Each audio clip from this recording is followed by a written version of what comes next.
عمران خان نے وکیل حامد خان کے ذریعے سپریم کورٹ میں درخواست دائر کرتی 9 اور 10 کو ہونے والے بدقسمت واقعات کے لیے سپریم کورٹ کے ججز پر مشتمل جوڈیشل کمیشن تشکیل دیا جائے، استدعا جوڈیشل کمیشن تعین کرے۔ واقعات کے اصل ذمہ داران کون ہیں، یہ درخواست میں استدعا کی گئی ہے۔ عام خبر سے آپ کو آگاہ کر رہے ہیں، اس حوالے سے مزید جانیں گے سعید بلوچ سے۔ جی سعید بلوچ، آگاہ کیجیے گا، کیا استدعا کی گئی درخواست کا متن کیا ہے؟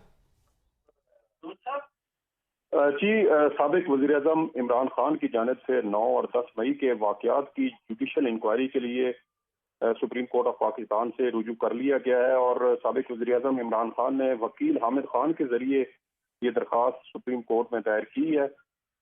درخواست میں عدالت عظمیٰ سے یہ استدعا کی گئی ہے کہ 9 اور 10 مئی کو ہونے والے بدقسمت واقعات کے لیے سپریم کورٹ کے ججز پر مشتمل جوڈیشل کمیشن تشکیل دیا جائے۔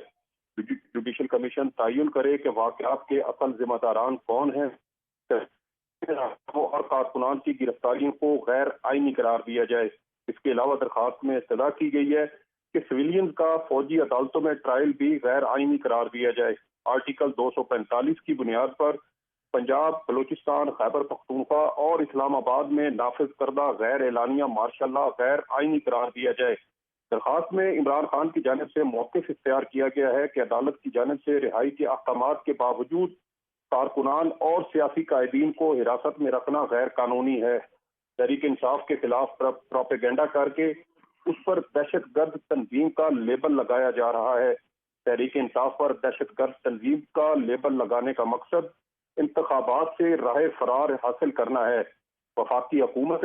وفاقی کابینہ نے آرٹیکل 245 کے نفاذ کے لیے قانونی تقاضے پورے نہیں کیے۔ شہریوں کے بنیادی حقوق طلب کیے جا رہے ہیں۔ اس کے علاوہ درخواست میں مزید کہا گیا ہے کہ سویلین کے فوجی عدالتوں میں شفاف ٹرائل کی کھلی خلاف ورزی ہے۔ پاکستان کی تاریخ میں ایسا کبھی نہیں ہوا کہ ہزاروں سیاسی کارکنان کا فوجی عدالتوں میں ٹرائل کیا جائے۔ فوج کو ایک سیاسی جماعت کے خلاف کریک ڈاؤن کے لیے استعمال کرنا آئین کی کھلی خلاف ورزی ہے۔ درخواست میں سیاسی شہداء، زخمیوں اور گرفتار سیاسی کارکنان کی تفصیلات بھی شامل ہیں۔ اس کے علاوہ درخواست میں ڈان اخبار کے ایڈیٹوریل کا بھی حوالہ دیا گیا ہے۔ درخواست میں وفاقی حکومت، نواز شریف، مریم نواز، آصف زرداری سمیت دیگر کو فریق بنایا گیا ہے۔ جی، اسی کے ساتھ ساتھ یہ بتائیے گا کہ اس وقت یہ درخواست دائر کی گئی ہے، آگے اس کا کیا پروسیس ہوگا؟ کیا سپریم کورٹ میں باقاعدہ اس کو یقینی طور پر درخواست منظور کی جائے گی، اس کے بعد معاملہ آگے بڑھے گا؟ کیا توقع کی جا رہی ہے اس حوالے سے؟